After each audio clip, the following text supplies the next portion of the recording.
about the 10 Commandments. The question is, do you prefer to Deuteronomy or Exodus? The 10 Commandments term is only in connection with the latter, plus the book is offering almost two separate lists. In which interpretation do you have to pick? Is it the Jewish, Protestant, or Catholic?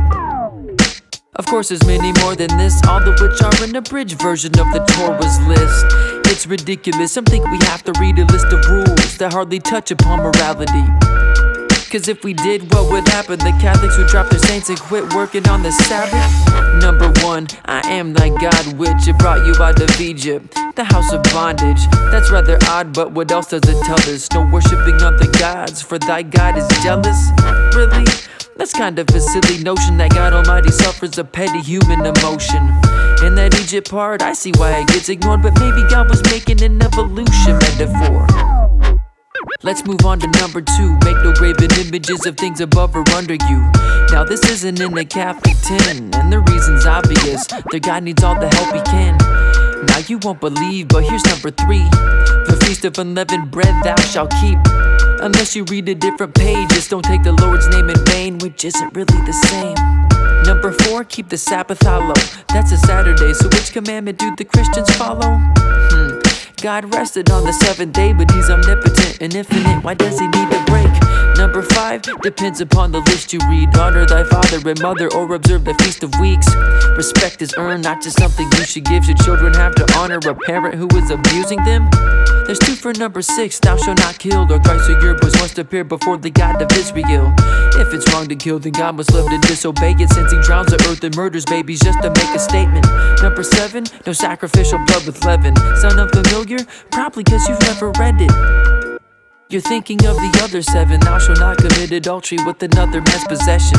Number 8, something about a sacrificial meal, or as the other list commands, do not steal. Unless of course God okays it, then you can take the women, land, and life of other nations. Number 9 is to quote from, bring the first fruits of your land to the house of Jehovah. Or against your neighbor do not lie, but it's a bit suspicious that neighbor isn't defined. Number 10, I didn't make this up for real, is do not boil a kid in his mother's milk. Or perhaps you know the other one, don't covet your neighbor's wife's slave or his other stuff. And there it is, the apparent 10, the greatest list of rules God could ever give. Yet there's so much it fails to mention, plus it could be approved in just one single sentence. Do not make another human being your slave. Don't condemn another person based on gender or race or sexual orientation. Don't mistreat or harm a child, and do not indoctrinate them. I've yet to mention rape and genocide, and you truly think that God's list of 10 is divine? Even a child could improve its rules. I've done it and so have others, and I encourage you to do it too.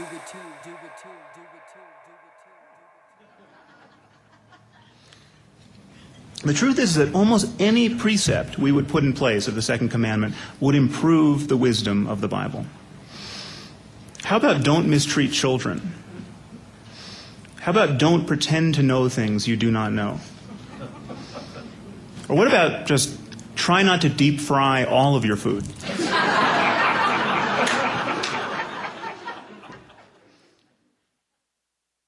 The 10 Commandments appear 3 times.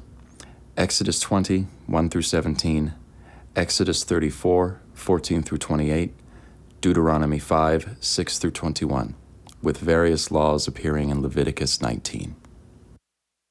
The term 10 Commandments only appears in connection with Exodus 34, 14 through 28.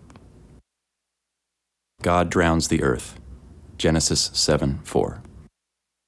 God murders babies, Exodus 12, 29, 1 Samuel 15:3. God okays taking women, land, and life. Numbers 31, 7 through 18, Deuteronomy 2, 33 through 34.